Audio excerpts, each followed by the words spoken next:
చేయండి వెంకటేశ్వర గారు.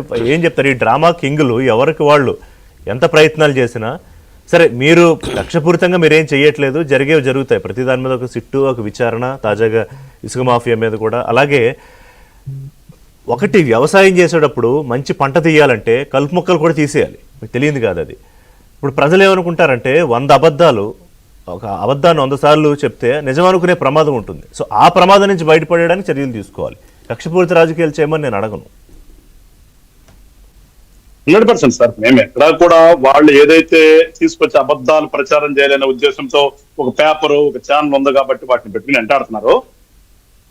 ఇవాళ నిన్న అది కూడా మాట్లాడాడు, ఈనాడు గురించి, జ్యోతి గురించి ఏదో మాట్లాడాడు ఈ పెద్ద మనిషి, ఈ మచిలీపట్నమైన.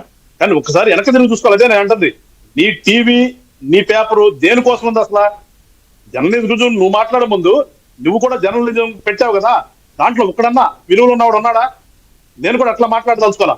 పొద్దున్న వస్తాడు ఒక పెద్ద ఆయన, నేను పెద్ద పత్రికలని, అసలు నవ్వు వస్తుంది, చీ అనిపిస్తుంది.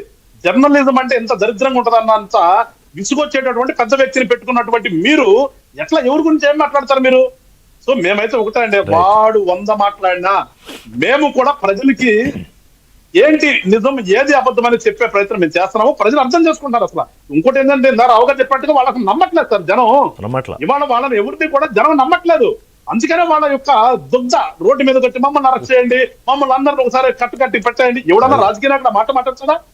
రాజకీయం చేస్తున్నాడు కానీ రాజకీయ అయితే కనీసం ఆ రకంగా జనాల్లో వార్తల్లో ఉండొచ్చు అని తాపత్రయం. చూద్దాం, వాళ్ళ ఆనందాన్ని, ఇష్టాన్ని కాదండి. రాజకీయ నాయకులే కాదు కదా మీరు, రాజకీయ నాయకులు ఆ మాట రాదు మీ నోటంట. అందుకని చెప్పేసి పదే చెప్తున్నాను, రాష్ట్ర ప్రజలందరూ అర్థం చేస్తున్నారు.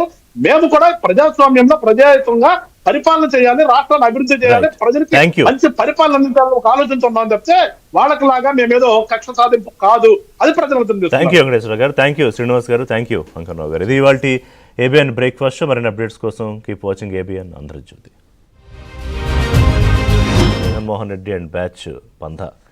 నాతో పాటు స్టూడియోలో అంకన్ రవి గారు, ప్రముఖ విశ్లేషకులు, వారు జాయిన్ అవుతూ ఉన్నారు. లైవ్లో కనపర్తి శ్రీనివాస్ గారు, తెలుగుదేశం పార్టీ సీనియర్ నాయకులు, జనసేన